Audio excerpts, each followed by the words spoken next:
Hello, wonderful people, and welcome back to the channel. Today, we are rediving deep into a topic that's incredibly close to my heart. Awakening your true self. Have you ever felt like you're living a life that isn't quite yours? Like you're wearing a mask, playing a role, or stuck behind invisible walls that hold you back from who you're meant to be? If that resonates with you, know that you're not alone.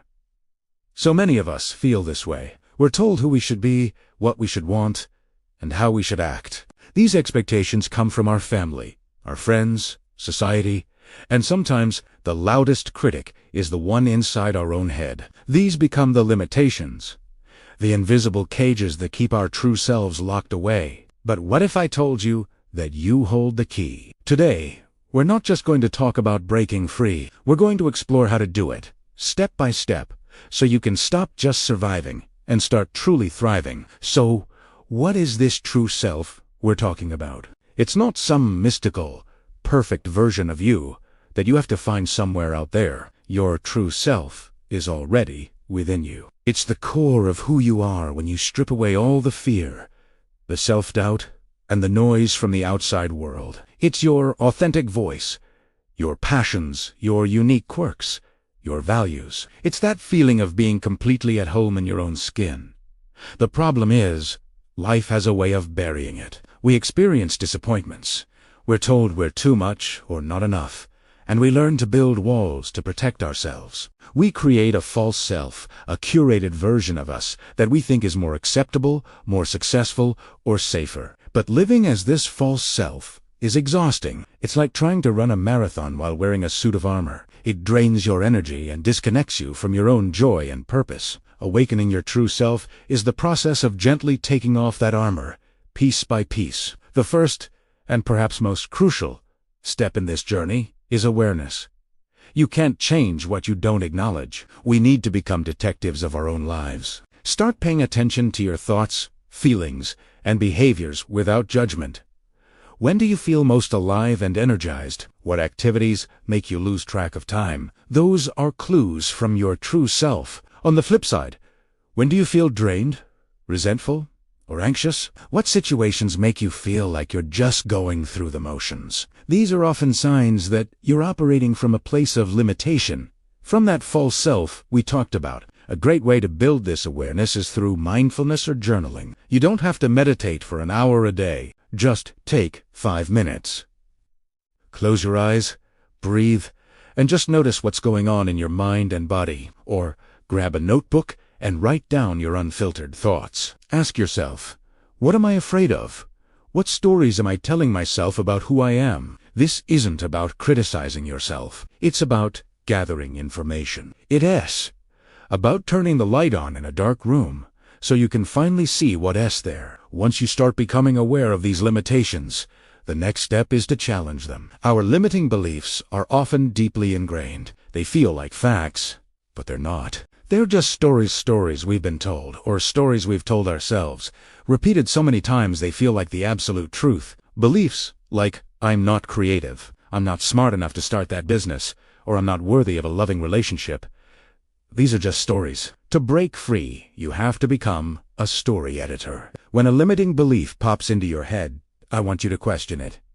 Ask yourself, is this 100% true? Can I find any evidence from my past that contradicts this belief? Maybe you think you're not brave, but you can remember a time you stood up for someone. That's evidence. The goal is to poke holes in the story. Then, you get to write a new one. Instead of I'm not good enough, try on a new belief. I am constantly learning and growing. Instead of I always fail, try every attempt is a lesson that brings me closer to success. This isn't about toxic positivity or pretending problems don't exist. It's about consciously choosing a perspective that empowers you instead of one that traps you. It's about taking back the pen and becoming the author of your own story. Now, this inner work is powerful, but it's only half the battle. Awakening your true self requires action in the real world. This is where we move from thinking to doing. It's about aligning your external life with your internal truth. Start small. What is one tiny thing you can do today that feels authentic to you? Maybe it's wearing an outfit that you love but were afraid was too bold. Maybe it's spending 15 minutes on a hobby you've neglected. Maybe it's saying no to a request that would drain your energy. These small, authentic actions are like votes for your true self. Each time you make a choice that aligns with who you are, you're reinforcing that new identity. You're telling your brain, "This is who I am now." This is where courage comes in. It will feel uncomfortable at first. Your old patterns and fears will scream for you to go back to the familiar. But courage isn't the absence of fear. It's feeling the fear and doing it anyway. Every time you take that small, scary step, you expand your comfort zone and prove to yourself that you are capable of more than you thought. Your confidence won't come from reading a book or watching a video. It will come from the evidence of your own actions. As you start taking these actions, you'll inevitably face resistance, both from within and from others. Your inner critic will get loud, and some people in your life might not understand the changes you're making. This is why creating a supportive environment is non-negotiable. You need to surround yourself with people who celebrate your growth, not question it. This might mean setting boundaries with those who drain your energy or having honest conversations about your needs. It also means actively seeking out your tribe people who inspire you, who are also on a path of growth and who see the best in you. Find them in online communities, local workshops, or clubs related to your interests. Your environment is like the soil for a plant. If the soil is toxic, the plant can't thrive, no matter how much potential it has. So, be a gardener of your own life. Weed out the negativity and intentionally plant seeds of positivity, support, and inspiration. Your true self blossoms in an environment of acceptance and encouragement. Don't underestimate the power of finding your people. They will be the mirrors that reflect your true potential back to you when you see it yourself. Finally, a vital part of this journey is practicing self-compassion. This is not a race. There is no finish line where you suddenly arrive as a perfectly awakened person. This is a lifelong practice of returning to yourself, over and over again. You will have days where you fall back into old patterns. You will make mistakes. You will feel fear and doubt. And that is completely okay.